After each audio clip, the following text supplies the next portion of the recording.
Good evening. First tonight, the prime suspect in a string of sexual assaults and the New Year's Eve murder of Esme Barrera suffocated himself, then handcuffed his hands behind his back. That is the word today from the autopsy report we got from the medical examiner. DNA linked James Lauren Brown Jr. to 5 unsolved sexual assaults in Austin in 2011. But today, police said they do not have DNA evidence linking Brown to Barrera's murder yet.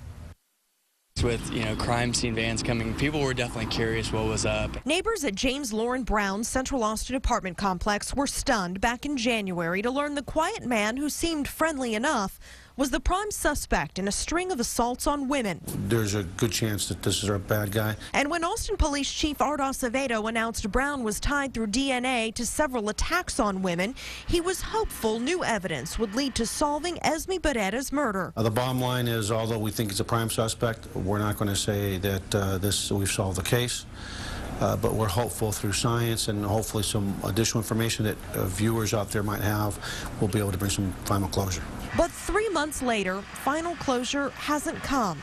With Brown's suicide, police have been left to piece together details. We are processing additional DNA evidence, and we hope that in the near future we can close out the Barrera case. But in a statement released by APD Wednesday, detectives said, quote, "There is no DNA evidence that either includes or excludes James Brown as a suspect in the Esme Barrera murder case. However, he remains a prime suspect."